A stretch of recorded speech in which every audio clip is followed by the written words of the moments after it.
All right, Entree Architect community, it's 4 p.m. Eastern, which means it's time for the Entree Architect Context and Clarity Live conversation for Thursday, September 30th, 2021. Thanks for joining us today.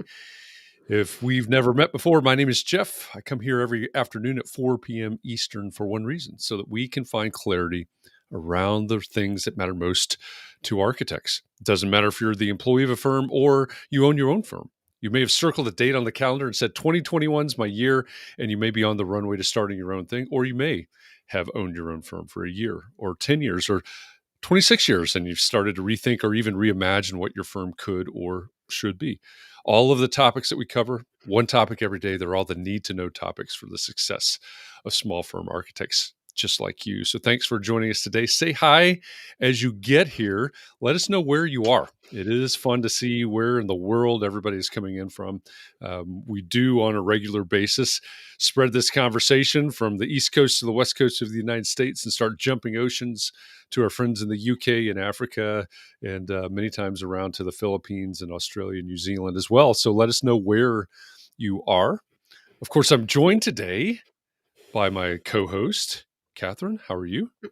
Hi, Jeff. I'm doing great. You know what I love about this is that some days it's like everybody's just leaning against the door and we open it up and they just fall in. There's a whole bunch of people that fall in altogether. That's why I There are feel like definitely people falling in the door they're right just now. waiting against the door to get in. Yep. Yeah, that's a really good analogy. It does seem like people are falling in right now, which is awesome. Glad to have you all here. Some of you are showing up on Facebook. I see Rebecca McKinney. Hi, Rebecca. And some of you are showing up on LinkedIn. Hey, Randy Wilburn. Great to have you joining us today. A former I remember Context and him. Clarity Live guest himself. Glad that you're here. Some of you are showing up as Facebook user. The reason that happens is because you're inside a closed Facebook group. Facebook has privacy policies, which we respect. That information, your picture, your name cannot go out to the rest of us unless you give Facebook permission to speak with Restream, which is the platform that we use. So if you'd like to show up as something other than Facebook user, go to the URL that's in the bottom left-hand corner of your screen right now. It's chat.restream.io/FB, as in Facebook. And you too can show up as yourself. See some friends over on Twitch as well. I don't think I've seen anybody from YouTube yet, but I'm sure we'll have some folks joining from YouTube as well. I see Kurt over there on Twitch. And lots of friends. Yoko's over on Twitch. Hi, Yoko. Scott, welcome back from San Francisco. Isra. Isra wants to know if there's a crocheted bathtub today. So let me scroll down and see who the first name that I saw coming in was Hans. So Hans over in Portland, Maine, you, sir, win the crocheted bathtub for today for being the first in to our conversation today. So right now I see Barry. He's over there in Scotland. Good evening, Barry, to you. And he's leading the charge right now for this virtual travel. So we'll see how far the conversation spreads and who else comes into conversation with us. All right, Katharine, we've got a big day today. Got a great guest backstage enjoying the green M&Ms back there. I know. I'm so excited for this. I'm really, really looking forward to hearing what he has to say. I can see it back there eating them up. He's eating them by the handful. Okay. So it's okay. That's what they're there for. It is. It is. Hello from Russia, which I think means Olga has joined us. Hi, Olga. Thanks for joining us. I think you're further away than Barry, so right now you are leading the charge for furthest virtually traveled. All right. I know I say this a lot, but at one point I was the farthest away. At one point I used to win that. At one point you were. You know what? Everyone. Yeah, so you are all, as you're joining us, you're all part of the Context and Clarity community. And community is going to be a big part of what we discussed today with our special guest. And it still amazes me every single day that we started this back at the beginning of April 2020. And here we are, right? It's because of all of you. It's because of this community that this thing has kept going, that Context and Clarity has become a thing, and that we're able to invite the guests, like our guests that we have today, to Context and Clarity Live. So first of all, thank you for all of you for that. And second of all, I hope that you really enjoy our guest today and our conversation that we're about to have. So, what have I forgotten? It feels like there's some maybe some housekeeping items that I've left off today. Anything? Maybe not. All right. Well, let's just get into it then. I see Mark LePage. Hi, Mark. Mark says he's looking forward to hanging out with Pat for an hour. So those of you that are curious, Mark LePage is joining us. Obviously, he is the host of the Entree Architect podcast, the founder of Entree Architect, Gable Media, and more. Our guest today, I almost gave it away. You all know who it is already, but our guest today was on episode 7 of the Entree Architect podcast back in about 2012 or 13, I guess it was. I can't hear you, Katharine. Okay. All right. Well, with that, I'm going to go ahead and introduce our guest today because we're really excited to have that guest here. So our guest today was trained. Our guest today was trained as an architect. He's an entrepreneur. He's a business builder, an author, and a podcast host. He's an advisor, an inspirer, and philanthropist. He's the founder of Smart Passive Income and probably the most recognizable passive income entrepreneur in the world. Pat Flynn, welcome to Context and Clarity Live. We're really happy to have you here. Hey, thank you so much for having me. Can I play a sound effect? I just am so excited to be here. Hello, everybody. It's good to see Mark in the chat. That was July 2013 that we connected on the Entre Architect podcast. And that was a while back. So I'm excited to be back and be here with all of you live. This is an amazing setup. Well done, you guys. Well, thank you. It has been a while, right? It's been a long time. And, one of the things that I've been talking about all week as we have these conversations is that you have a story that I think will resonate with a lot of people in our audience. As you know, we have an audience of a lot of, not strictly, but a lot of small firm architects here in the audience. Mm-hmm. A lot of the folks in this audience have lived through some ups and downs in the economy, which is part of your story as well. So if I can tease it out by saying you usually start your story, your origin story, if you will, with you had a dream job. And then, fast forward a bunch of years and now here you are as the founder of Smart Passive Income. But how did this all start? Yeah, I mean, I graduated from Berkeley with a degree in architecture because that's what I wanted to do for the rest of my life. And I was fairly good at it and I was excited about it and got a really good job out of the Bay Area in San Francisco. In fact, that job came as a result of a connection to the marching band at Cal. It was a result of a relationship I built there that I ended up landing my job. And all this worry about resumes and all this kind of stuff, it was actually a connection in the marching band that got me my dream job to work in the hospitality sort of wing of an architecture firm in the Bay Area, where I could work on restaurants, where I could work on hotels, where I could work on some retail spaces as well. And it was so much fun. I was just thriving. I had graduated and then was doing everything I was supposed to do. I was contributing to my 401k. I was taking all these exams that I didn't really have to, but I just wanted to because I wanted to just go to all the meetings and absorb as much of it as I could in my young age, postgraduate. And so I ended up becoming the youngest person in the firm to become job captain, which was just unheard of because that's a lot of responsibility, and you start to have to own a team and manage a team at that point. And I was just about to enter that career full throttle until 2008 happened. And in 2008, my boss calls me into his office, sits me down, which he never did before, and he tells me that they kept me on as long as they could, but they had to let me go. And I don't know if you've ever fallen on a skateboard or rollerblades and just got the wind knocked out of you, but that's what it felt like. I couldn't breathe. That was my weird initial reaction. And then my next reaction was to go back to my desk and literally call every single engineering firm, MEP, all of them to see if they had any spaces open. And I was eventually at the point where I was begging and pleading just to get back in because I had nowhere else to go. I didn't know anything else. This is what I dedicated my life to, and I'd done everything that I was supposed to do to get to this point, and yet some things still went wrong. And I remember coming back home and just being very confused, almost, the whole wide range of emotions that come with something like that, from anger to sad to what did I do wrong to I'm a failure to what are my parents going to think, and all these kinds of things. And it took a few weeks. In fact, one thing I did during that time that helped me escape the reality was actually I ended up watching Back to the Future probably around 50 times around that time, because I just hoped in my mind that maybe there was a way I could find a DeLorean and go back into time and change things, right? But of course, every time after 1 hour and 56 minutes, I'd come back to reality. Here I was back again without a job, or a job that was going to be terminated soon. Luckily, I was a job captain, and I had some clients that they couldn't just let me go that day, but they gave me a month and a half to sort of try to figure something out. And I just really went down into a spiral.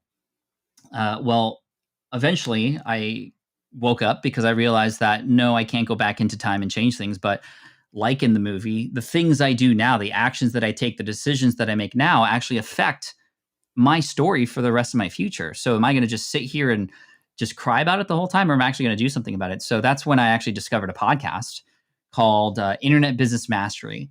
And there were a whole bunch of other people teaching internet marketing, but these guys seemed to be real. They were genuine. They told great stories. And in fact, there was one person who I heard on their show. His name is Cornelius Fitchner. And he had a podcast. He was a guest on the show, and he was talking about how he was making money helping people pass the project management exam, or the PM exam. And that just blew me away. Like, he's just helping people pass the exam online, and he's making 6 figures doing it. And then I went, wait a sec. Like, I took a whole bunch of exams to get here to be an architect. And one of them, I remember there was like no information about it. It was the LEED exam. Many of you know the LEED exam, Leadership in Energy and Environmental Design. And I had my notes, and I had even when I was still working, I had built an online resource to help my coworkers, and that was it. Passed the exam, it had nothing to do with it anymore. So I went back to that, and magic happened. When I started to put more time into that, I started noticing people showing up because my website was showing up in Google. I started to become a resource. I got very involved in some architect forums, helping people with this particular exam, so much so that I actually became an authority in that space. I barely passed that exam, but because I was the person to step up and start talking about it and actually get up and help people, I started to become seen as an authority, to a point where people just started asking me for more and more. And I eventually got to the point where I put all that knowledge about this exam into a Word document, essentially, of 70 pages in a Word document, converted into a PDF file that I sold on that website, which was inthelead.com, which later changed to greenexamacademy.com for $19.99. And the same month I eventually got terminated, I launched that product, and that $19 ebook sold $7,908.55 worth of that book. And it was game changing. It was absolutely life changing. And my first reaction was obviously super excited. And I was making 2.5 times more than I was when I was a job captain from a ebook that I just put together. It just blew my mind. But then I started to have feelings of, like, is the FBI going to come and get me? Like this doesn't even seem real. It doesn't seem fair even. Like, do I even deserve this? Who am I to talk about this and share this? Like, should I be giving this away for free? Like, what's going on? And I just started to have a lot of these things that were just internal mindset issues about this that made me believe that maybe I wasn't supposed to be doing this. But you know what really changed things was the fact that I was getting emails. Eventually, emails started coming in from my customers who said, Pat, like, you helped me finally pass this exam, and you helped me get a raise. You helped me get a career change because of this. And they were calling me by name. And that had never happened before with anything I was doing in my career, right? As a senior drafter and then job captain, I had a job to do, and I did my job well, but I never really got recognition for it. And I have my fingerprint on so many buildings in this country, a lot of P.F. Chang's, in fact, and Yard House restaurants. But nobody will ever know, and I'll never get thanked for that. And here I am helping a little tiny world of the LEED exam specifically, and getting crazy recognition for it, to a point where I was getting fans. People were like, I'm a huge fan of yours. Like, I'm just helping you pass an exam. Like, that's it. But I eventually knew, because of the impact that had on their lives, it meant so much more. And then a lot of people said, Pat, how did you do this business thing? Like, you didn't go to business school or nothing. Like, how are you making this happen? So I built smartpassiveincome.com to just share everything. I shared how much I was selling, how much I was spending, what was working, what wasn't working, how I was doing it, and been doing that since 2008. And here we are 13 years later, and it's become this incredible business that allows me to help people in all aspects of life who want to build something a little bit more and get recognized for some of the amazing talents that they might have in this crazy world we call the internet. And I'm very proud that I still continue to do it in a way where I can lead by example. And that's the difference between me and a lot of other people who teach this stuff is they'll talk a good talk. And in fact, I'm not a great salesperson. I'm not a great copywriter at all.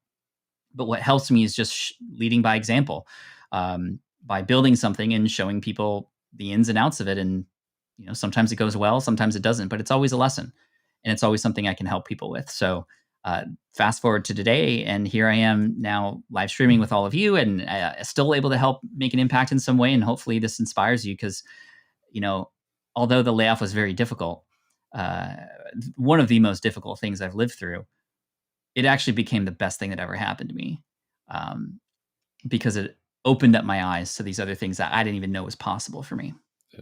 Yeah. It's I know this sounds weird, but I think you know what I mean. Is I'm glad you were laid off, because if not, sort of the butterfly effect, where would we be now? We might not be having this conversation, and everything that you've created since then, whether it's the YouTube videos or whatever the parts and pieces of your franchise are, we probably would not have available to us. So I'm glad that you've taken this journey that you have personally. Thank you.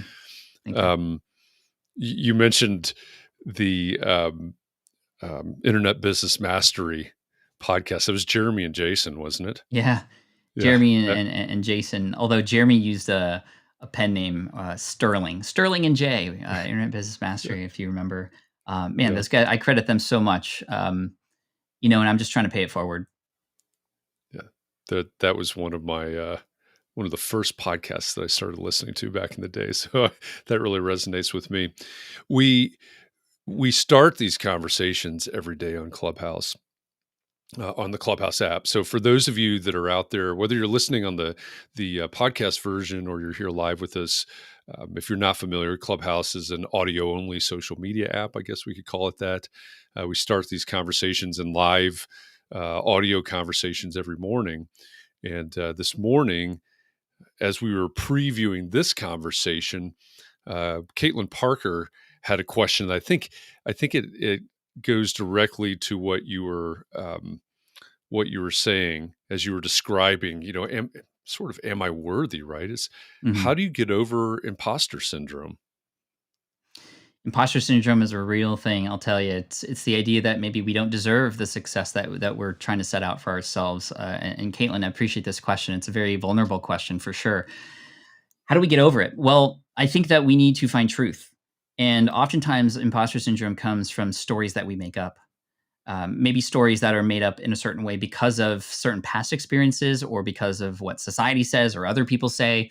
But I love taking a Elon Musk sort of first principles approach to things, right? Where we try to discover at the root, well, what's the truth? And if you're trying something for the first time and you're like, I can't do this, that's not true because you've never done it before, right? And it's just, that's the logical truth behind it. So when it comes to imposter syndrome, I think the first thing to do is help yourself by realizing that you can make an impact on a person and to try to make an impact on a person in the quickest way possible. This is why when people come to me and they're like, Pat, I want to create an online course. I want to sell it to thousands of people. I'm like, okay, well, find one person, help them through what it is you're going to teach. And not only are you going to understand exactly what you need to say to get a person to understand that you can serve them, not only are you going to understand what to put inside this thing that will eventually become a course, but you will prove that you can actually get a result for somebody, at which point everything unlocks for you and you are more able to promote this thing. You're more able to market it. So let's get one person, one result. And that can help with imposter syndrome because then it helps you figure out in a more safe manner, almost like a petri dish where you can try something. And if it goes out of control, at least it was controlled in that petri dish. You can experiment and then move it aside. And if you find a formula that works, boom, let's repeat it, take that pipette, put it all around and get more of it, right? And that's a great thing. I think another thing is we often can't see things. We can't read the label when we're inside the bottle. And oftentimes we're trying to do that and it's very difficult. So connecting with other people, and this is why I'm likely preaching to the choir here, because you're all here and supporting each other in a community. And this is why I think community is huge and so massively important. But when you surround yourself with people who will lift you up, when you have people who will root for you, when you, like Jim Rohn says, surround yourself with people because you are the average of the 5 people you spend most of your time with, when you increase that average, you are more likely to increase your own success. And the reason is because those people will tell you things that you need to hear. They will validate the things you're doing. They will make sure you're going and trekking down the right path. And so getting involved with other people, I would definitely not be where I'm at today if it weren't for the people I surrounded myself with. And even if I had still remained an architect, I could always have said, I'm here because of a relationship that happened somewhere in the past. So if I could go back in time, to use this sort of time motif here, and tell myself something at my earlier age, and say, try to meet and befriend and serve and provide value to as many people as you can, because you never know, the next relationship you create, the next person that you help in some way, shape, or form could absolutely be the answer to the thing that you've been looking for, or could know somebody who might have that answer, or could give you a tip that you just needed to hear, or something. So people, right? People. I think that's how we get over imposter syndrome, because a lot of these times, if we're left to our own devices, we often bring ourselves down. I think that's so true. You're talking about truths, and you're talking about one person, and obviously, you talk a lot about your family. You talk a lot about Back to the Future, the things that you love. And another question that came up this morning on Clubhouse was from Shrioshi.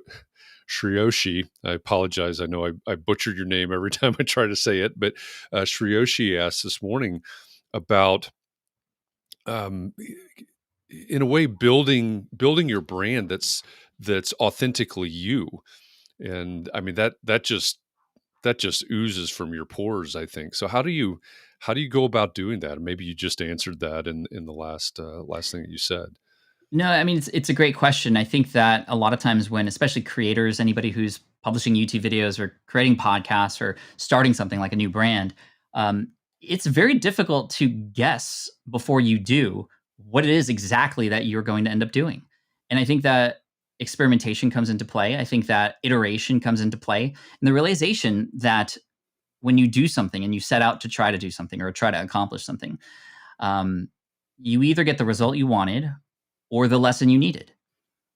So therefore, there is no failure as long as you keep going. And that's how you eventually find your voice, how you find your place, how you find your positioning, how you find your what it means to be you in the space that you're trying to get into. It's very difficult to guess what that's going to be. A lot of people try to guess. A lot of people create business plans. Here's how we differentiate ourselves versus others. And that's good to have a plan. But oftentimes people have what does Mike Tyson say? Everybody has a plan until they get punched in the mouth, I think. Yeah. is what he says. So as long as you have the right intention, then that intention to serve others becomes the direction you take. And you might go here, you might go there, but as long as that North Star is in place, combined with your own self and what you enjoy doing, then you either, there's no failure as long as you keep getting up and keep going. And then eventually, I know more specifically, a lot of YouTubers say, yeah, I didn't even know what I was doing. I just, it wasn't until I created my 100th video that I finally felt like I was in a rhythm and in a cadence that was fully me. I think that when you have some outside help or outside perspective, like we just mentioned, then that can happen perhaps a little sooner, because other people are likely to do a better job of telling you what's unique about you than you uncovering that yourself. It's actually a big challenge to have a person tell you what their own superpower is. It's more likely another person on the outside is able to do that. So again, connection, people, right? But I know a lot of podcasters who say it's not until often episode 20 to 30 that they go, oh, okay, well, now I'm kind of getting it, and I feel like I'm sitting in my saddle finally. And realizing that that's not going to happen up front is really key, because I think a lot of us, especially in this day and age where everything is on demand, we often want those results or want that understanding immediately. And I think the challenge is especially important for people like myself who are perfectionists, who got the good grades, who went to a good school, and everything was perfect.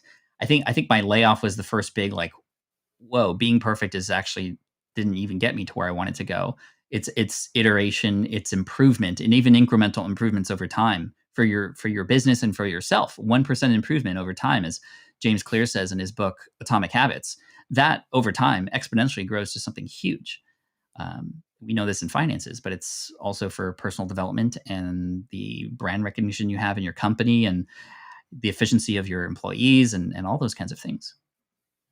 So how do you mentioned perfectionist. How do you keep perfectionism from holding you back? That's a great question because it will hold you back. Perfectionism, I've realized, is just an excuse because I'm scared of something, right? I'm scared of looking bad in front of others. I'm scared of failing. I'm scared of the ramifications of that. But like I said earlier, the failing is good. Failing is a part of the process. Failing is learning. Failing is an acronym for first attempt in learning, as my school says, my kids' school says. And I wholly agree with that. But perfectionism can be tough, and getting help from the outside can definitely help.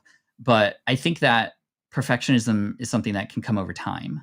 I think that when you realize that you get more value from getting to the next step and then assessing what happened, and maybe there were things that were maybe not as efficient as they could be or imperfect. Well, let's try again and do it better the next time. And again, 1% improvement. And I think when you realize this, so imagine this scenario. Your audience, your customers, your clients, if we imagine that they are like the people who are in the ocean and they don't have a life vest, right? They need some help from us. They need support. They need some advice. They need our services or what have you. They're drowning. Imagine a person who you are serving as somebody who really needs your help. And they go to you and they say, help, throw the lifeline. And you go, I don't know. I've never done it before. Or, I don't know if I can make the perfect throw for you right now. I mean, you would never say that. You would go and help them and do whatever it takes to hopefully help them. And so in that way, your perfectionism is a very selfish approach to what actually matters, which is the service to others, right? And so that analogy there often gets people to go, yeah, well, I would never do that. Well, you're doing that by saying your perfectionism is more important than you putting yourself out there, potentially failing to help others. That's amazing. You've obviously come a long way, evolved a lot since the Green Exam Academy. You know, your notes from the studying for the lead exam. So your platform has expanded. Obviously, you've got smartpassiveincome.com, but any of you that are out there listening or watching live now, go to smartpassiveincome.com and you'll see all the courses that Pat has, and you're going to see all the podcasts that Pat has, and if you go over to patflynn.com, you'll see the companies that he advises and the philanthropy that he does. So your platform keeps expanding and expanding. How do you decide when to expand and how to expand? Or even if expansion is something you want to do. Right. I have a lot of friends who have very, very good businesses on paper, a lot of employees, angel funding, millions of dollars coming in, and they're absolutely miserable, which is crazy because especially an entrepreneur, you get to design whatever you want to design. And a person designed something that makes them unhappy. And this is why I think, and this is if you read my book, Will It Fly, which is about validating and testing your business ideas. The first 3 chapters are not even about your business idea. They're all about you and what makes you you and what lights you up and how to make sure that you can create essentially rules for life for you, such that if there's an opportunity and it doesn't align with those self-imposed rules or your goals or what have you, then it's an easy way to say no. And that's something that gets us into trouble all the time, is saying yes too much. I think a lot of us can relate to that. And learning when to say no and having filters literally like on a piece of paper, like, oh, does this fit these parameters? No. Okay, then I'm going to say no to that opportunity. Now it's easier to say no. And that's very hard, especially with FOMO and often feeling like, this might be the only opportunity. But as I think it was Richard Branson said, business opportunities are like buses. As soon as one leaves, another one is going to come. But understanding whether or not you need to expand is important first, because I think a lot of us automate to, well, we just need to grow. If we're not growing, we're failing. And I think that's incorrect. And so that's number one. Number two, should you choose to want to grow, then we need to make sure we pick lanes, because you can grow. Imagine you're this entity and you want to grow in all different kinds of ways. So you grow this way, and you grow this way, and you grow this way, and you grow this way. Well, you've just ended up in the same place because all that energy is just getting sort of moved around, and then you end up expending energy and you're just ending up in the same spot. So I think understanding, yes, growth is important, but how might you want to grow? And then looking for examples of others who've done it. Whenever I try to learn something new, for example, when I had a goal to run a triathlon, or to run, swim, and bike a triathlon at one point. So I could have just trained myself. I could have, watched YouTube videos of how to do that. But I wanted to make sure that, number one, I did it well, and also I was safe doing it. So I hired a coach. And these people have already run triathlons. They've already made all the mistakes. They already know what to look out for, and they can guide me. And even though, yes, in many cases, those things maybe have an upfront cost, it's an investment into saving time. It's an investment into my own safety in this case. And in many cases, I think that when you want to grow, find somebody who has grown to that level that you want to grow to, and try to have a conversation with them. Take them out to coffee, provide value to them in some way, get involved in their group discussions or in their communities so that you can understand more about, well, what's it really like there? Because you might find that you don't want to be there once you find out exactly. It's so amazingly crazy how we'll spend more time reading Amazon reviews about a product that we're going to buy than making life decisions, like what college to go to or how we want to grow our business, right? So I think that it's really important to find somebody who is an example, who can help you there. And if they do portray a life that you like and that you want, then cool. How did you get there? What were the mistakes that you made along the way? How, this kind of mentorship can really fast forward your success and help you grow, not just quickly or more quickly, but help you grow in the right way, or in the right direction at least. I think that's so important. We often see, I can look at a Pat Flynn. Right. Oh, I want to get to where Pat is. I want to do what Pat does. Maybe it's just a small piece of that on the YouTube channel or something like that, without really understanding the journey. The whole idea of the 10-year, the overnight success, 10 years in the making. Oh, Right. This guy. I'm not saying Pat Flynn is, because we know you've been at it since 2008. But we see that sometimes. Oh, this person's an overnight success. I want to do that. Yeah. Well, Usually the overnight successes, there's a lot more underneath the surface, right? I think we all know that. At the same time, this comparison game that we play, us versus them, is a very dangerous game. I think Jordan Peterson wrote in the 12 Rules of Life, one of those rules to live by is to not compare yourself to others, but to compare yourself to yourself, right? And that's the answer. How are you different than, how are you improved? How have you incrementally improved since last week, since last month, since last year on the business plan and you personally? And I think that that's so key, because especially in this day and age where you can pick up one of these guys and just look on Instagram and go, wow, that person's perfect. Or wow, look at how quickly they grew, when you are literally seeing a frame in a person's life that they chose to share versus the full story. And this is why my recommendation earlier of finding somebody and not just like following them, but really immersing yourself in their world and understanding how they live and trying to get in a conversation with them. You understand the full sort of compass at that point versus just that fraction or that moment in time. But it's very difficult. I think it's also hard because while we should not compare ourselves to others, it's important to get inspired by others. I think it's important to get motivated and have some direction from others. And so we have to be very careful how we balance that line of motivation, inspiration, and just like feeling down because we're not getting results like another person is. But we're all on complete different timelines. You are not them, they are not you. You know different people, you've had different experiences, you've had a different set of circumstances leading you to this point. So the only person you know about well enough, as Jordan Peterson says, to do a true comparison is you. So use that to your advantage and try to make those incremental improvements over time.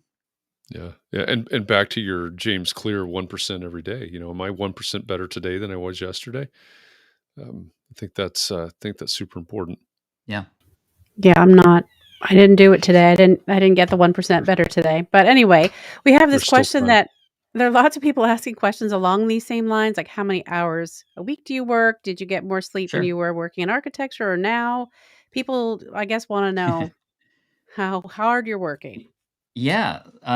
So every week and every day is actually different, and that's both exciting and also scary at the same time. As an entrepreneur, um, it's very important to still, despite not having a 9 to 5 anymore, still create boundaries around your work. If that does not happen, you will have work bleed into moments of your life that you shouldn't have it bleeding into.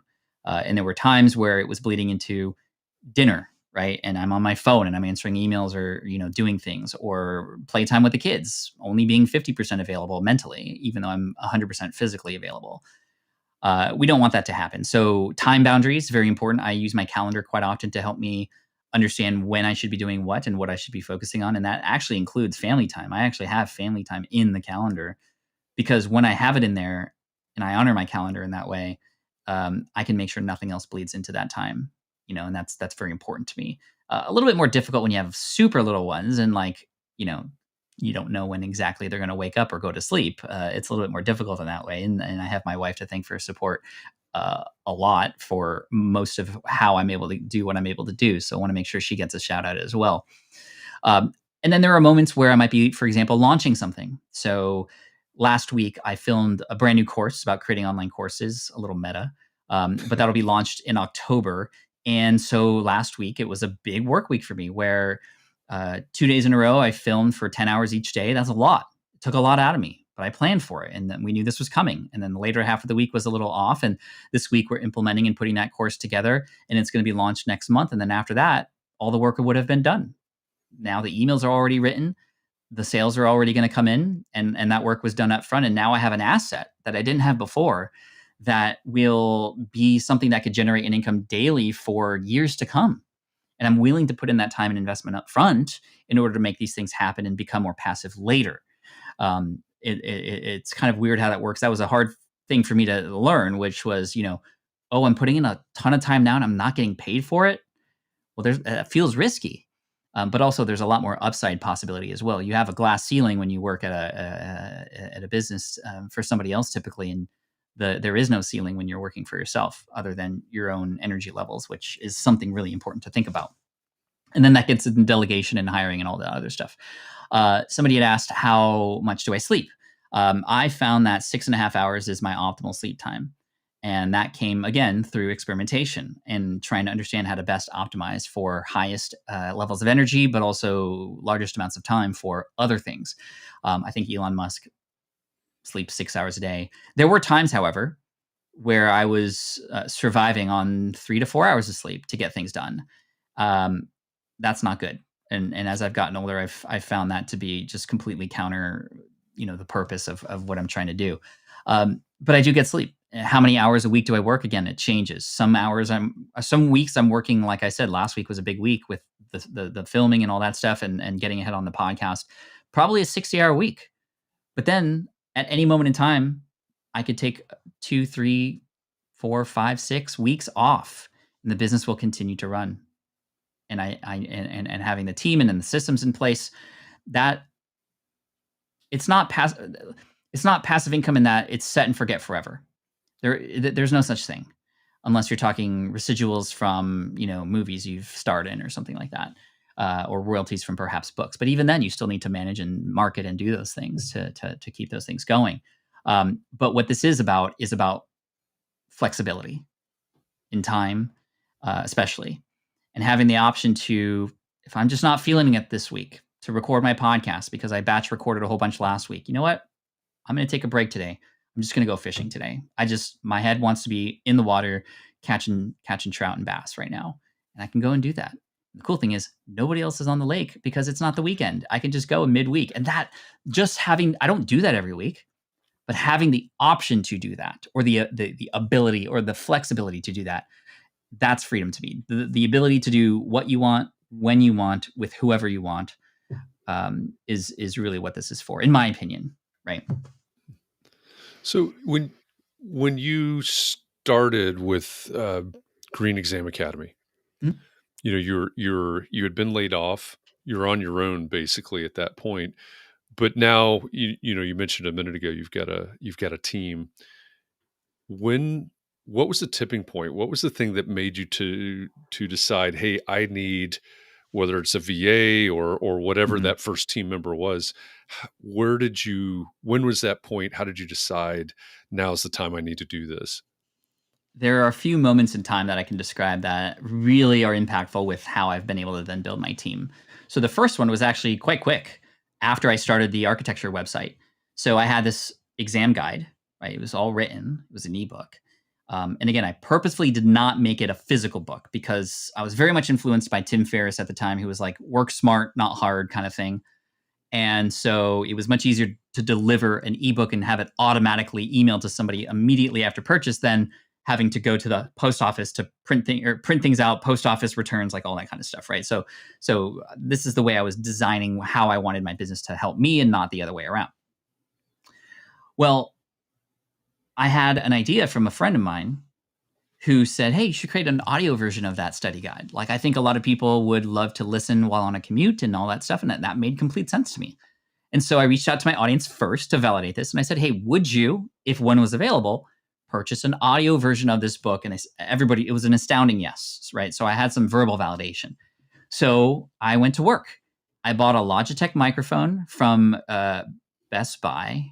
Was Circuit City around then? No, I think that had already died. Anyway, kind of dating myself a little bit. But Best Buy, I got a Logitech headset, fairly cheap, and I started recording the book. And after 2.5 days, I listened to it, and it was absolute crap.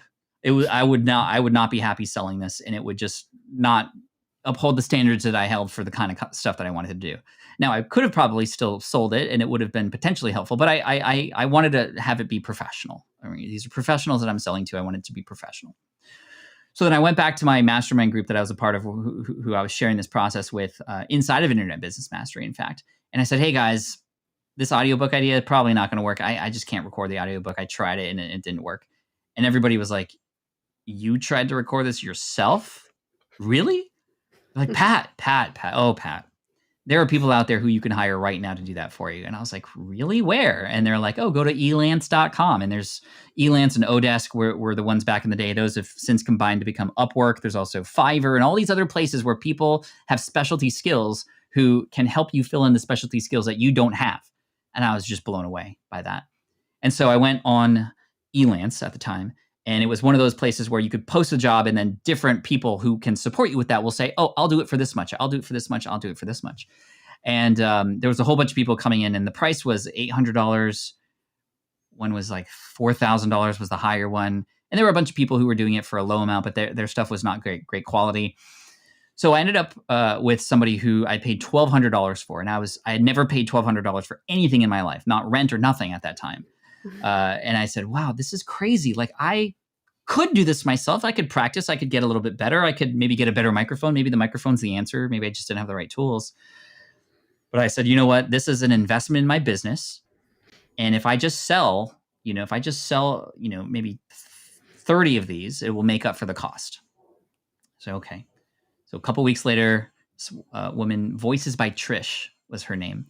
And she created this thing, and it was 70 MP3 files that I put into a package that then got delivered for people. So a person could buy the audiobook alone, they could buy the ebook alone, or for $44.95, you could buy both. 95% of people bought both from that point forward. And it took a day and a half to make up for that cost. Just a day and a half. Wow. And that was my first experience with like, whoa, I can get returns on things like that I invest in. That's pretty crazy, which I had never done before. Fast forward to 2014, I had a podcast going, a weekly podcast. I had a business, a speaking career. I had books that were available, and I had an idea for another show, another podcast. But there was literally no way that I was going to be able to do it myself unless I sacrificed time somewhere. And the truth is, when you say yes to something, you're also saying no to something else, right? And that could be used for good, or that could be used for bad. If I said yes to this new podcast, I would have said no to other parts of my business, maybe family time or my own mental health and even physical health. A lot of people have been burned out by overproduction. And so that was the point at which I realized, wow, I need some help. So I'm going to hire somebody. I'm going to hire a podcast editor to help me create this new show. And when I saw how quickly she did things and how much better she did things than I could, I said, okay, can you help me edit my other show too? And then can you also help me with this as well? And can you help me with this too? And I just got like 6 to 8 hours back of my time every single week as a result of hiring her. And I've just been on this hiring stint since with bigger and bigger projects. And I'm at a point now where I'm not just hiring support, I'm hiring other leaders. So I have a chief operating officer who helps manage a lot of the people related things in the business so that I can stay focused on the creative, right? There's this dichotomy of a visionary in a business and an integrator. And most great businesses have two people at the helm of each of those things: a visionary who has big ideas, who can think bigger, and then the integrator who goes, it's basically the architect and the engineer, if you want to think about it that way, right? Because I'm thinking about all the times my integrator, Matt, says, no, we can't do that, or we don't have the budget for that. And that's kind of what an engineer might say in a project where you want to design this thing, right? I'm having like PTSD on certain conversations I've had with engineers. But anyway, now the team feels like the business is also theirs, and so they step up to bat when they need to, and we're able to scale and grow, which is something I choose to do, even bigger and help more people in this way. And I think that's, we've almost come full circle at this point. You're focused on building community, which is what we're focused on here at Entree Architect, certainly, and context and clarity is a community. So how, you've been at it, right? You've been at it since 2008. We've got a lot of architects who are wondering, okay, well, what's this mean? I mentioned earlier before we hit start that we talked to Seth Godin. Seth Godin talked about building community. A number of people that we've talked to in Context and Clarity talked about building community. There seems to be this common theme. So yeah. With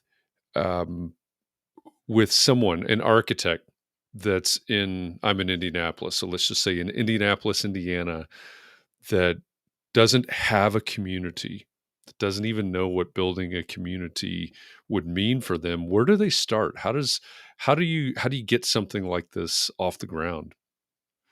Well, let's think of what a community is, and then we'll talk about how to build in that community, and then we'll talk about how to engage with that community and get people to sort of step up, because a community is not one person talking to a whole bunch of people. That is not community. Right. And a lot of people who have a social channel, Instagram, LinkedIn, Facebook, whatever, who are just sharing things, and they still might be valuable things that you're sharing. That's not community. Community is also not those people talking to you. What community really is those people being able to find and talk to each other.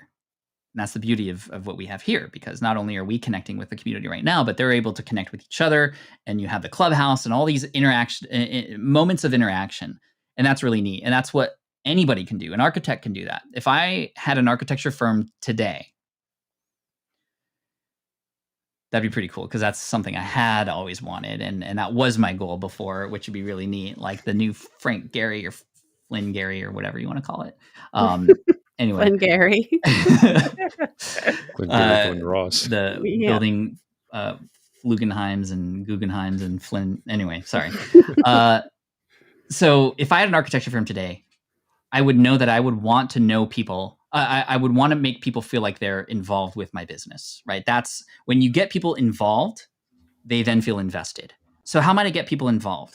Well, in the local community, I might want to have the ability to crowdsource, perhaps. Again, it depends on the projects, and there's so many layers to this, right? Like, who are the decision makers? What's the funding, and all these things. But anyway, if there was a way to involve communities in decisions that I'm making and get them to understand the process, and as Nathan Barry, the founder of ConvertKit, says, work in public, right? That's a huge secret to building community. Work in public, which means share your process, talk about what's going on and why you're making certain decisions. And we only wish people in this world were more open with their process, so we could all understand them better and not just get upset at certain things, or we can have something now to root for and rally behind because we see the process. Anybody, this is why vlogs were so popular. And I'm not saying as an architect you need to create a vlog, but a video sort of blog, if you will, on YouTube that shares the behind the scenes and how you do what you do. Like, imagine 2 architects that a client can choose from. And one architect is very closed in, very professional, but they don't really talk about much outside of the clients that they then hire, and it's all mostly interrelational in there. Versus an architect who has a personality because they're out there in the community talking to people, and other people have started talking about them. Imagine an architecture firm that has, I'm just going to go left field here, crazy, a TikTok. And on this TikTok channel, this architect shares how they go from idea to building and all the stuff in between that needs to happen to help me go, wow, that's the process. And then if I'm ever in need or ever I know anybody in need of an architect, which one do you think I'm going to promote?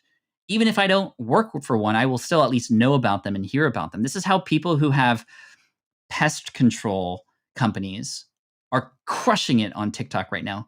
Because guess what they're doing? I mean, they have the added benefit of showing really disgusting things, and people are like, gravitate towards those kinds of things sometimes. But I have not seen that. They're sharing the process of, they'll tear open a wall and they'll show just an infestation. And of course, those things kind of go viral and people go, whoa. And then, they're wearing their badge, and then, there's a link in the description for where to go get services. But those companies are exploding just simply because they're showing up and showing their process. Right. And I think that a lot of times we feel, oh, but our process is proprietary. That's the secrets. No, it's not. In fact, that should be open so that people will go, that's how you do it? Well, help me now. I will hire you because now there's no secrets, right? So opening up can be a really great way to do that. I think that bringing your clients together. Imagine, like, if I had an architecture firm and I had clients, I would offer, an ability for flying out those clients to all meet each other and providing a space for them to connect with each other. Because again, when you create a space for your people to connect with each other, that only can heighten your brand. So I would pay for and have a little bit of my budget available to wine and dine my clients and just say, thank you for being clients. You're awesome. Here's what's going on next. And not even ask for anything, right? Don't ask for anything.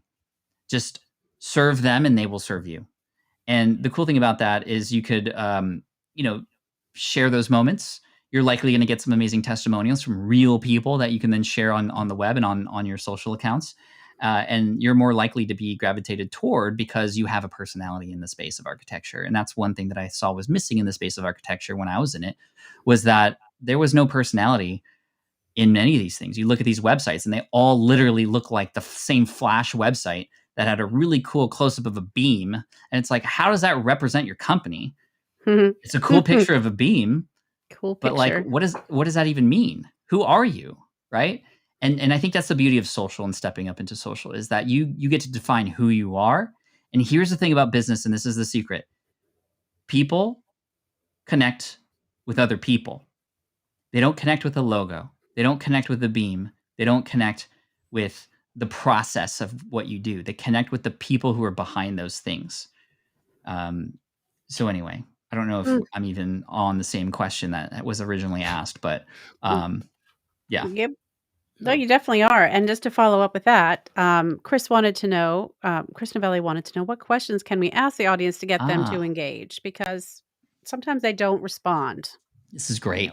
So first of all, we need to help our communities understand they have a safe place to engage, right? If they feel like at any moment, any answer they could share would be something that could put them under a spotlight that they don't want, well, then they're not going to share anything, right? This is really important for our community at SPI Pro. We pitch it as such. This is a safe space for you as an entrepreneur to share what's maybe not going right and getting help from other people who have gone through those things before you. So number one, creating that safe space is number one. Number two, training, if you will, your audience right from onboarding. The moment a person comes into your community, you want to be able to answer the question, okay, now what? So they sign into your community, they buy into it, or they sign up on Facebook, whatever, LinkedIn. Okay, now what? Okay, now go introduce yourself into the community. Okay, now what? Now do this, now do this. And then making sure that a person understands that when they comment, their comment will be seen. Nobody's going to comment if all the other comments that have been sort of shared before are just kind of ghost town, or you get like 2 likes and that's it. When people see that there is engaging conversation happening, there will be more engaging conversation happening, right? nobody wants to be first either. So if you are asking people to do something, lead by example. If you want to challenge your community to create a 30-second video to help pitch their thing, well, you create a 30-second video first to pitch your thing and say, okay, I'll go first. Okay, who's next? What an amazing way to not be to have people go, okay, well, you did it first before me. I won't have to be as embarrassed or whatever, and then they can go. And then here's a great, more tactical strategy, if you will.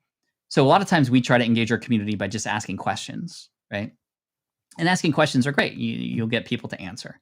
But people are more inclined to answer when you are looking for an answer. What I mean by that is it's the difference between, just asking a regular question and then asking a question that has a true, definite answer that you know the answer to. You're just allowing your audience to step up and share their version of that answer. And there's a very specific case where we were speaking, or I spoke with a guy named Steve Spangler. He's a scientist. He has an amazing YouTube channel, and he creates really cool science experiments for kids and adults alike to learn from. And when he started on YouTube really early on, like 2006 and 2007, he was one of the first, creators there. He created videos where he would do an experiment and then he would share what happened, just as any good educator would. Like he would suck in air from a balloon and his voice would be really low. And he said, well, this is because it's a sulfur hexafluoride. It's denser than air, and that's why your voice is lower. Yay, leave a comment, right? Like that was the call to action. Leave a comment, or what do you think? Leave a comment below. And he would get the normal comments that you would get. Cool, awesome, first, cool. But then he changed it up. Then he did the experiment in the video, left out the answer, and said, what do you think happened here? I'll share the result next week, or I will highlight the best answer next week. And so now there's actually incentive for a person to go, because now they have a platform to potentially get recognized on, which they never had before. So when you ask a question that has a specific answer, and then you can even get your audience to get it. Like, here's what happened to Steve. There were thousands of comments coming in, all fighting to try to make the best answer. People pulling out their physics books and their textbooks, trying to come up with the best answer. And there was so much engagement that YouTube reached out to Steve and said, hey, we want you to be one of the first to create one of our first YouTube originals. This was back in 2008. And that all happened because of the engagement and because he gave people permission to share something in a way that they could potentially be recognized, right? And they gave him a safe space to do that. Awesome. This is great, and we're headed very, very close to the top of the hour here, and I know we've got to wrap this up, which seems like a real shame because this is a fantastic conversation. I do want to point out I was scrolling and trying to find whose comment this was, but I didn't find it. Oh. Someone said a few minutes ago that they showed up for their daily inspiration and they are not disappointed. So yeah, that was Pat, Audrey, I think. That was all right, Audrey. Thank welcome. You, Audrey. That makes a lot of sense. Good morning, Audrey from Australia. Glad you're joining us. Pat, it's been fantastic. As we wrap this up, again, there's a lot of architects that are tuned in right now. Do you have one piece of advice for somebody that is a small firm architect that's just, they're looking into 2022 and 2023, and what do you think? It may be about architecture, and it may not be about architecture, but what's the future of success in small business, in the small business world, do you think? Well, first of all, thank you for having me and everybody, all the wonderful comments. I wish I could stay to answer more questions. And perhaps that means we'll need a part 2 at some point. We'll see. I think that if I were to answer that question, we talked about community. Again, I think community is going to be a big part of this, or creating some sort of content that brings personality to your brand, right? That brings the people side of it out. People connect with other people. It's not B2B, not B2C. It's P2P, person to person. But I also want to recognize that and maybe this is just from my own experience, when I was working in architecture, in an architecture firm, I didn't really get recognized or even have an opportunity to grow faster because I had that definite capability. And I think it's now shown after I've left architecture. However, when I was an architect, I was definitely, I had a governor on me. Like when you try to go really fast in an electric vehicle, like not a Tesla because those are really fast, but like a golf cart, you can't go that fast because there's something in there that's stopping you because it's saying, no, this is not safe. And I think a lot of us who are maybe more managerial are putting a lot of governors on our people which actually might work against us, because some of those people could be incredibly fast and really efficient at what they do. And so one thing that I've done on my team is I've given more responsibility to people on my team. I've given them more ownership of things in a way such that they are actually now more motivated than they were before, more motivated than ever, because now they own that piece, quote unquote, own, not like own share of the company, but that's what they're responsible for. And when we give them an opportunity to share the progress they've made, they get to step up. They get an opportunity to have a little bit of a say and show off what they've done. I've gotten so much production out of the team in a way that I would have never thought. And they feel proud of it too. They feel like this company is also there, and they're here for a bigger mission than just supporting Pat Flynn. And I think that's really great. So you can empower your people to do some amazing things that you probably didn't even think they could do. And you can get a lot more output from that and have an amazing culture within your business too. Yeah, that's awesome. Thank you for that advice. And thank you for this conversation. It's been a fantastic conversation. We appreciate you joining us and everything that you're doing for your community and that you're putting out there in the world. It's much appreciated. For those of you who are out there in our audience, we appreciate all of you. And we say this every week, but thank you for making context and clarity a thing, because if it weren't for you, we'd not be having this conversation with Pat Flynn right now. So we appreciate you building this community around us. For those of you on the podcast, hey, I hope you enjoyed this conversation. Katharine and I are going to jump off here in just a minute, and we're going to record Context and Clarity backstage with a mystery guest, where we're going to break down this conversation with Pat. We're going to talk about our biggest takeaways and how we're going to apply them to our businesses and our world. So you've got to tune in. You've got to listen in on Tuesday to find out who that special guest is and get our takeaways.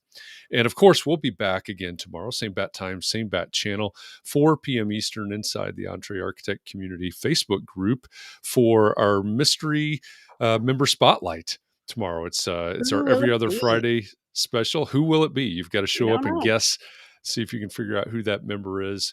And then as we look forward to next week, our special guest next week on Context and Clarity Live will be Angela Donahoe. She's the Chief Executive Vision Officer at Donahoe. That's just what I was thinking, Pat.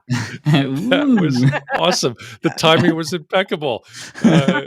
Angela's with the Donahoe Group. She's also a facilitator of one of the Entree Architect Masterminds. It's the Legacy Firm Mastermind. So we're going to talk to Angela about being a leader in a generational organization or multi-generational organization. So look forward to that. Again, Pat, thanks a lot for joining us. This has been a really great hour. Appreciate you. Thank you, Jeff. Thank you, Katharine. Thank you, everybody. Oh, yeah. See you soon. Great. Thanks, Pat. Yeah. All right, everybody out there. I hope that we'll see you around somewhere sometime soon.